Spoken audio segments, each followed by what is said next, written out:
Good morning, YouTube. This is WarlockBlitz coming to you with a deck profile for PSY-Frames. I wanted to run PSY-Frames because I think they can negate pretty much anything in the current meta, so I might as well give it a try. It's also one of the cheaper decks, obviously not as cheap as Monarchs, but you know, what are you going to do? As it is, I'm only missing one real card, so I might as well go to casuals with it. It's not going to win a regional, but it'll at least tick some people off. Alright, so let's get into the deck. Let's see. Alright. Do that later. Don't need that. Alright, so we're running, obviously, triple vanilla, triple PSY-Frame Driver. You need 3. Not having 3 will leave you without options a lot of the time, especially if you're going first. You want to be able to reliably banish it and still have options because the PSY-Frame gears need the driver for their effects to resolve. And that driver can be anywhere except the banish zone, which we'll get into because PSY-Frame Driver will banish. Alright. So I'm just going to go through all the gears. We got 3 PSY-Framegear Alpha, Easy Searcher, 3 PSY-Framegear Beta. Beta negates battles. It is better than Battle Fader because it destroys the attacking monster. We've got 3 PSY-Framegear Gammas. That is your monster effect negator. And 3 PSY-Framegear Delta. Now, what these guys do is, during either player's turn, if you control no monsters, you have to control absolutely no monsters on your side of the field. You can reveal a PSY-Frame gear in your hand and negate something, or in response to a summon, search any PSY-Frame card. So how that happens is it's a hand trap where you're either negating a spell, reveal the hand trap, and then special summon from your hand, deck, or graveyard the driver. Then they both hit the field in either attack or defense position, and that spell, monster effect, attacking monster is negated. The only one that doesn't negate anything or destroy anything is Alpha. Alpha responds to any normal or special summon. You reveal the hand trap in your hand, special summon the driver, and then search your deck for any other PSY-Frame card.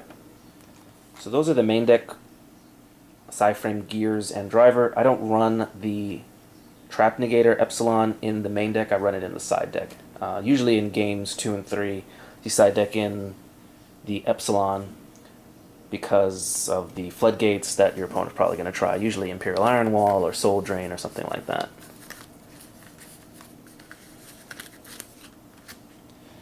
Alright, so non-PSY-Frames, we've got triple Cardcar D. During your own turn, you just want to normal summon and tribute this guy off because you get the free draw. You want to draw into your gears. You do not want to draw into your driver, obviously, but you know, there is always that risk because you're running 3 of them, which is why we try to offset that with triple Cardcar D. And finally, for the 20 monsters, you've got 2 Wind-Up Rabbit. Wind-Up Rabbit has a cool effect that it can target any wind-up card and banish it until your next standby phase. So you just target itself when you normal summon it, and it's off the field for your hand traps to negate effects and things.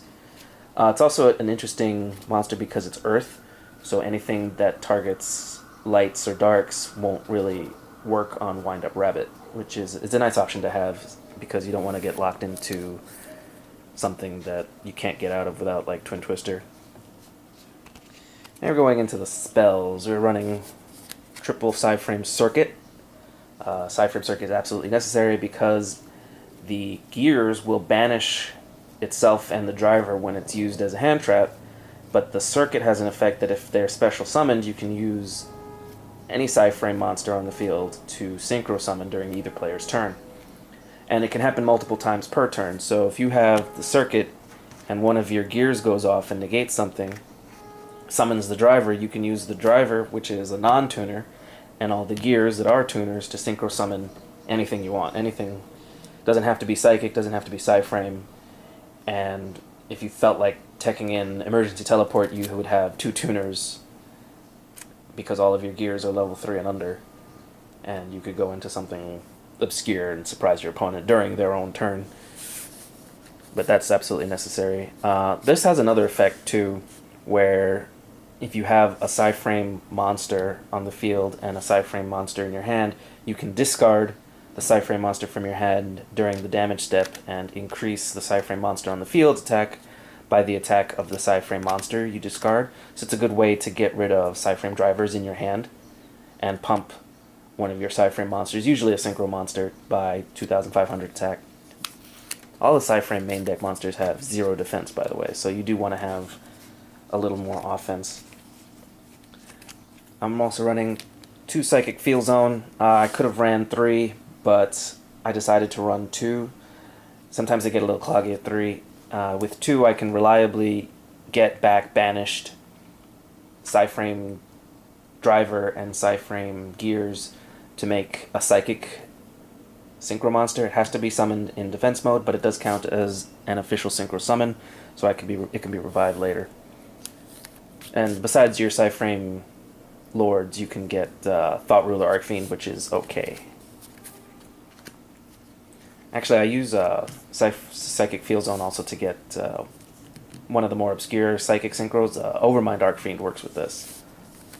I'll show that to you in a second. Also running 2 Psychic Path. Psychic Path is my fake draw card. If Psychic monsters are banished, you can pay 800 life points and get 2 of them back. So spent drivers and spent gears can just go back to your hand. So this is essentially a +1. And you can run as many as you want. So if I can +2, I can usually win because I can negate anything reliably. And it's only 800 life points. We don't spend a lot of life points in this deck, so it doesn't matter that it's 800. Then we're running triple pot of Duality. You can only activate 1 per turn, but that's usually not a problem because if we excavate one of the other ones, we just don't get that one, we get something else. This also doesn't let you special summon, but you're not special summoning during your own turn except with Psychic Field Zone, so don't activate both because you can't. Yeah, it gets you 1 card to your hand, which we need cards in our hand. I am running 1 Dark Hole. I can side the other one. I haven't decided if I want to run both. I run this over Raigeki.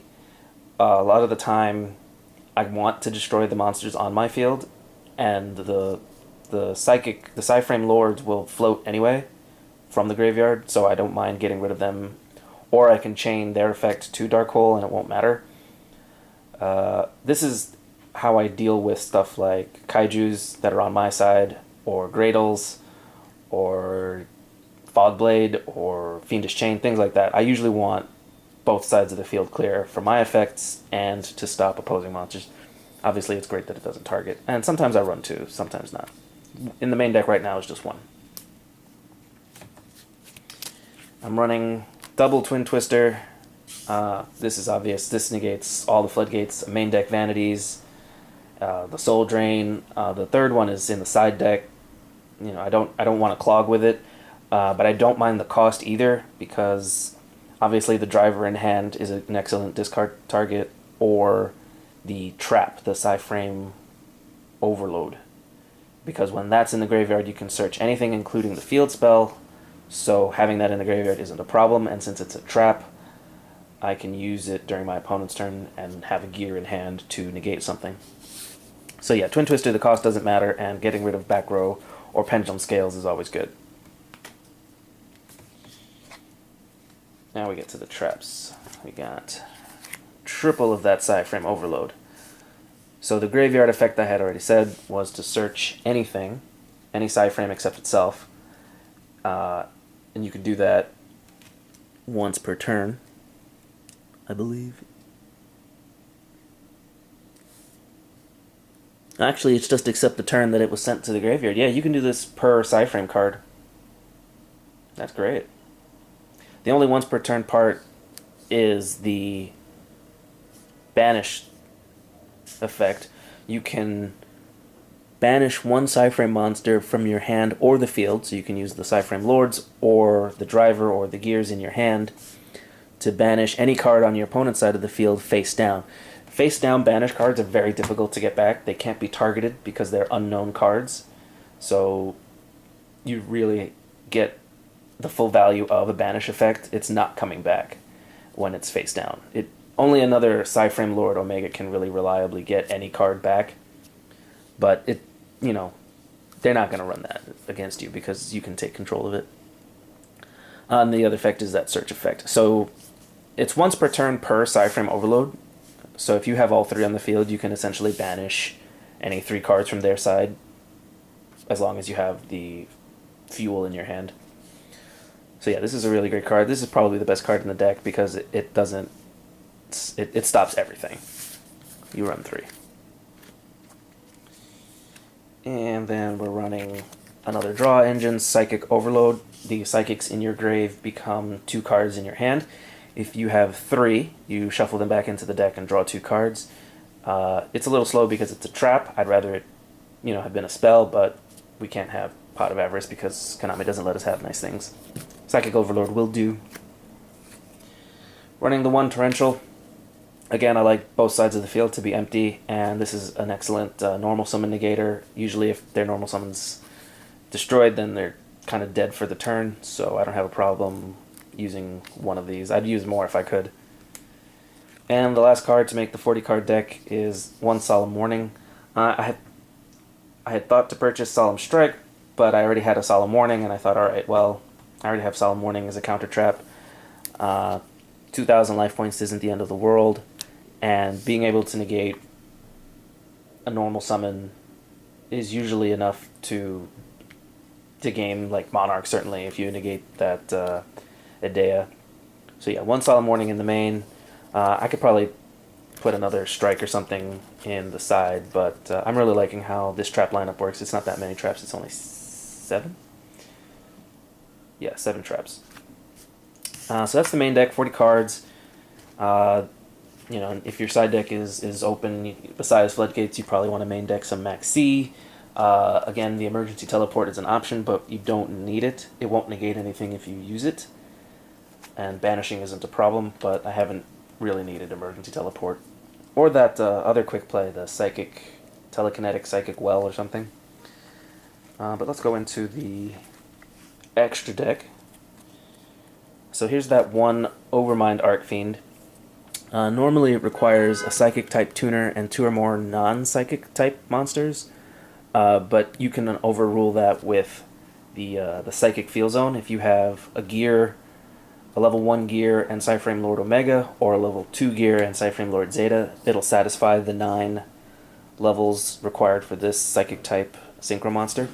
The effect is okay. You can banish Psychic type monsters and then get them back if this hits the graveyard, so it can swarm for you. And the gears are kind of weenie, but if you're banishing like the driver or the other PSY-Framelords, you can do a pretty nice swarm. And that's always good, having lots of monsters to attack for game. But again, this only works with the Psychic Field Zone, so don't run more than 1. Running Scarlight Red Dragon Archfiend. This is a great card. This can attack, allows your other monsters to attack. All you have to destroy are special summon monsters, and it inflicts the 500 damage per destroyed monster. So I like options that give me direct damage, especially if we're going into time, because in a tournament you really want to hit their life points when you don't have other win conditions. Obviously this whole deck runs on negating things, but it doesn't necessarily attack for damage unless you have the circuit on the field to get your synchros out. So this is one of those synchros you could get, and it's level 8, and doing damage is good, and it doesn't target, so I like effects that don't target. We're running 1 Crimson Blader. Crimson Blader is a good option. It's just a $2 synchro extra deck, so you might as well run a Crimson Blader. It stops level 5s or higher from your opponent from being summoned, so Monarchs, if they don't, have 2 of their field spell to get their stuff down to level 4, that's really their only option at that point. Because if this destroys a monster, the effect goes through whether it's on the field or not. So, Crimson Blader. Also, it's fire, and like the wind-up rabbit before it, things that are not light or dark are good options if you suspect, time space trap hole or other stuff, that obscure Quacky Mirror Dragon. I'm running 1 PSY-Framelord Omega. I would run 2 if I could afford it. I only have 1, so I'm running the 1.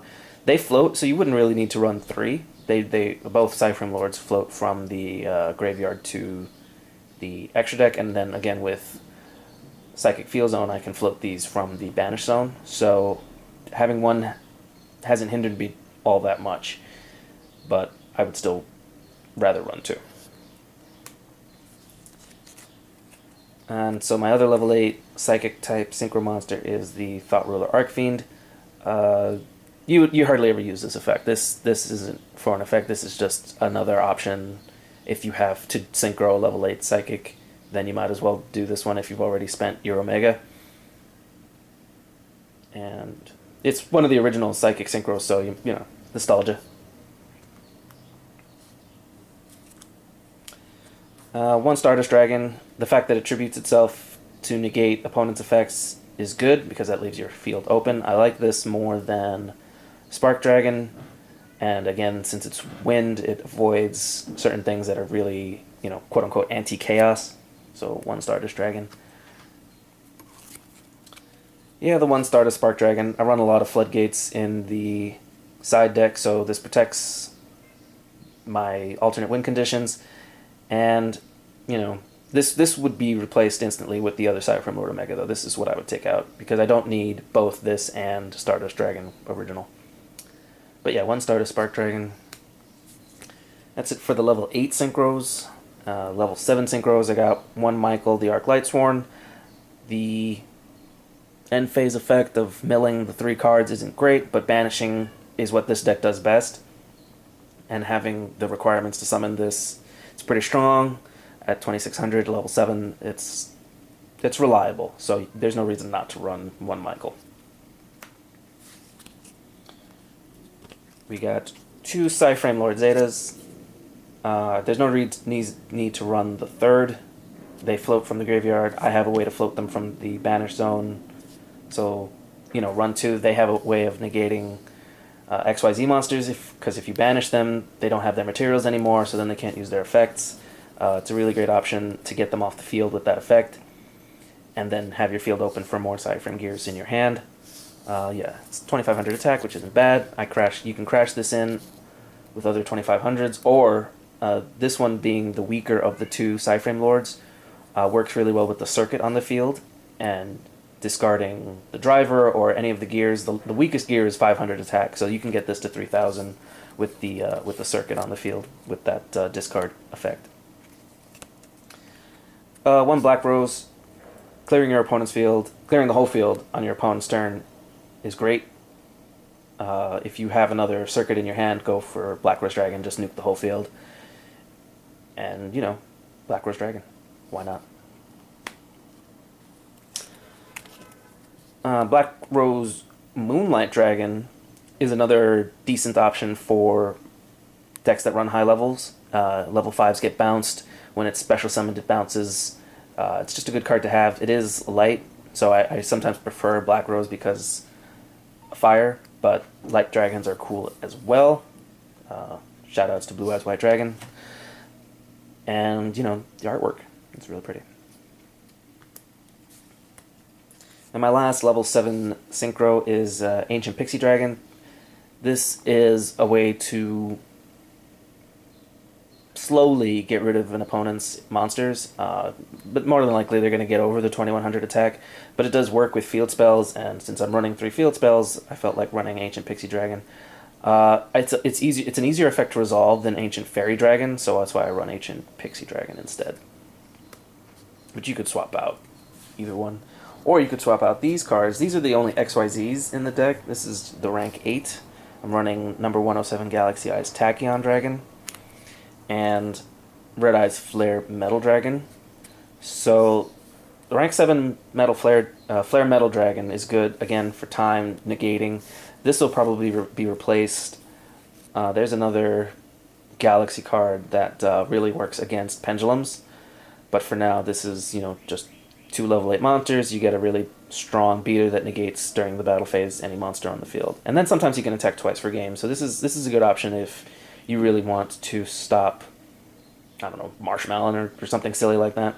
It also is good against Burning Abyss because all of those effects during the battle phase that float will make this go up in attack. Yeah, good. So it's just another good option. And again, for time, this negates anything as long as it has material. It's got protection. It's got good high attack. There's really not a reason not to run this. The only other XYZ monster I would consider, obviously the other rank 7s, Big Eye, or the rank 3 like Levier, or maybe Acid Golem for the damage. You run just one rank 3 in case, you get both wind-up rabbits on the field and you want to do more than 1400 attack. But that's the whole deck. The side deck is again the third Twin Twister, the Epsilon, and a bunch of Floodgates. That's all that's in. Actually, I'm running one Bottomless Trap Hole in the side deck just for fun. I don't think pendulums are going to be as scary until after Shining Victories anyway. So that's the entirety of PSY-Frames that I'm running. This is WarlockBlitz. First deck profile. And, have fun with it. Don't stress yourself out about it. It's not Monarchs, it's not Cosmo, it's not Burning Abyss. It's just PSY-Frames. This negates, and if you're not having fun with it, then don't run it because it is very annoying for your opponent. Let's say hello to the turtle because, why not? I've had that for like 25 years. His name's Shelbert, and there's his butt. Alright, so this is WarlockBlitz signing out. I hope you enjoyed it. Leave a like, subscribe if you want. I do a lot of Loot Crate unboxings. This is the first deck profile. I don't know that I'll be doing any more. So yeah, comment, suggest, and have a good day.